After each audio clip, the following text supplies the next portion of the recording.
Capital Insider sponsored by the Oklahoma State Medical Association. Physician members who devote more than 11 years of higher education and 10,000 clinical hours in study to provide care for all Oklahomans. More at okmed.org.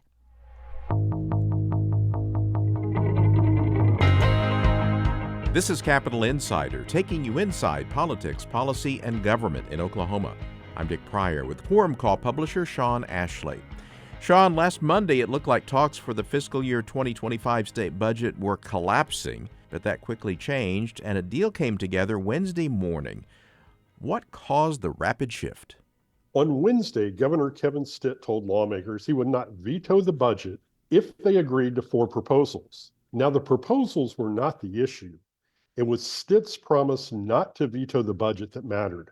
Senate President Pro Tem Greg Treat had asked Governor Stitt during the first budget summit meeting on May 6th if he would sign the budget.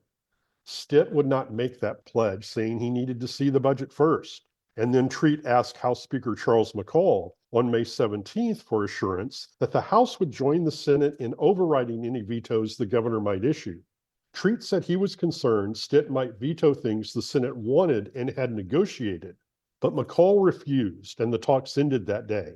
House Appropriations and Budget Chair Kevin Wallace would not give that assurance on May 20th, which again brought talks to a halt and raised concerns they would not be able to get a final deal. But on Wednesday, Stitt made his offer, the lawmakers agreed, and that led them to their final agreement. We knew there was disagreement over individual income tax cuts, but there were several sticking points. Was there a particular issue that had to be resolved to push the talks over the finish line? Yes, there was, and that was funding the Legacy Capital Fund. Now, this fund was created in 2023 as an infrastructure bank of sorts through which the legislature funds capital improvements. The House wanted to deposit $350 million into the account and fund a dozen new projects from it. The Senate opposed that and proposed a smaller deposit and to use the fund to pay for larger projects and cash to pay for smaller ones. The issue was discussed at every meeting of the budget negotiators, and a decision pushed back time and time again until that final meeting on Wednesday, when they agreed to a $177 million deposit to fund 6 projects over $20 million through the fund, and to use cash for the remaining projects. Time is running short to get the budget passed and signed. What's the plan?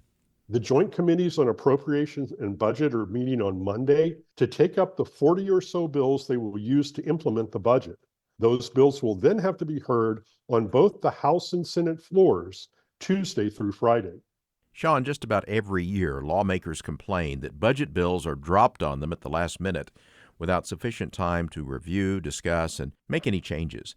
Budget transparency has been a big deal this year, but again, most lawmakers and the public won't see the final bills until the last few days. So, did the process improve?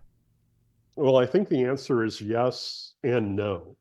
Yes, because we had the opportunity to see more of the budget writing process than we ever had before, from the Senate crafting its starting point resolution in February all the way to the final deal struck Wednesday.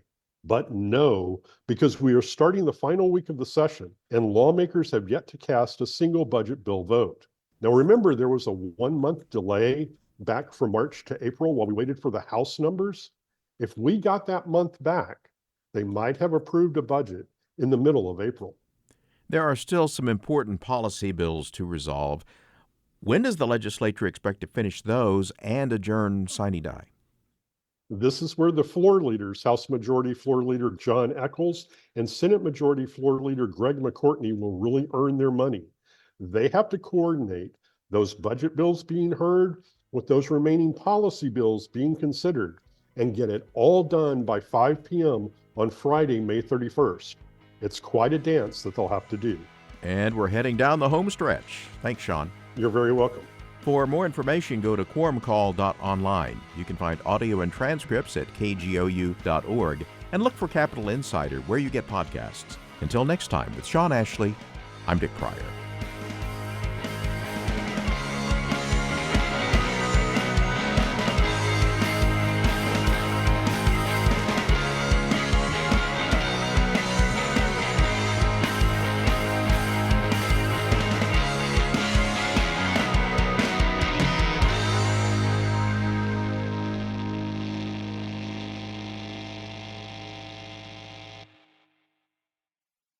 Capital Insider sponsored by United for Oklahoma, tribal nations building unity and economic strength to benefit all Oklahomans. More at unitedforoklahoma.com. Oklahoma thrives together.